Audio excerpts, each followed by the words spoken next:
Hi, I'm Ellen Bass. And I'm her niece, Sophia Khan. We are co-authors of the cookbook Students Go Gourmet, and we are here today to show you a really fun quiche. It is spinach, sausage, cottage cheese quiche pie. So that's a mouthful, but it's really delicious. It's a delicious mouthful. It's a delicious mouthful, exactly. So what we have here is a pie crust. We have 1 cup of Gruyere cheese, 1 cup of cottage cheese, and in here I have sauteed a 1/4 pound of some mild sausage. If you want to use hot, that's fine, Italian sausage. I've got about a 1/2 bag of spinach wilted down and a 1/2 cup of onions that have all been sauteed together. I have 1 1/4 cups of 1/2 and 1/2, and we've got 3 eggs here, and we're going to put it all together for you right now. Beautiful. Smells amazing already. What should we do first? Let's do our bottom layer. We're going to put our Gruyere in the bottom layer. Which is a classic quiche cheese. Wonderful, nutty, melts beautifully. And then we're going to sandwich our ingredients. When we make quiche, we love to sandwich our ingredients in between our layers of cheese. We always put lots of cheese in our quiche. And we've pre-baked the pie crust, so you can get it ready-made, and you just have to thaw it and then poke a few holes in it, put it in the oven for about 8 to 10 minutes at 375. It just cuts out so much of the labor and makes quiche an easy, beautiful bulk meal you can have any time of day or night. And here is our beautiful spinach and sausage. Ooh. We're just going to spread that around a little bit. And then we're going to top this with cottage cheese. Now, cottage cheese is just wonderful. It has been around for thousands of years. It is very low in fat, very high in protein. People probably think of it as the 1950s diets with cottage cheese and grapefruit.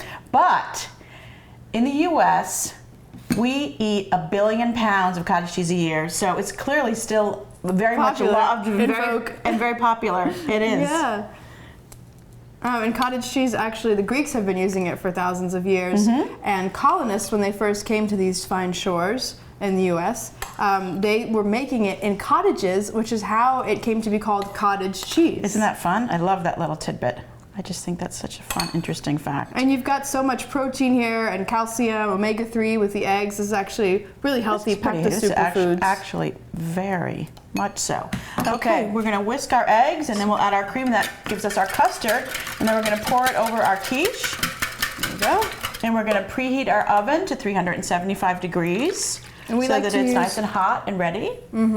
We like to use 1/2 and 1/2 because it gives you a nice even split between the cream and the milk. Absolutely, it makes life easy. Okay, beautiful. Ready to pour. I'm going to pour gently and kind of try to distribute it all around and let it really sink down and soak in. That looks beautiful. And with such a packed and fully loaded quiche, you may have a little extra custard, which is fine. Just use it to make an omelet or scrambled eggs or whatever you like. That looks like we're almost up to the top. That's where we want to be, right about up to the top, because it will sink just a tiny bit. That looks perfect. More. Okay. Perfect, And beautiful. So 375 degrees for 50 to 60 minutes, depending on your oven. It can jiggle a little bit in the middle, but you don't want the whole thing really moving. And if you stick a knife in and it comes out clean, then your quiche is done. And we actually have one ready for you that we did earlier. And you can serve it, ideally serve it at room temperature. That's how the French do it. Yes, indeed. So this is our sausage, spinach, cottage cheese quiche pie. I'm Ellen Bass. I'm Sophia Khan for Students Go Gourmet. Thanks so much for watching, and happy cooking. Enjoy.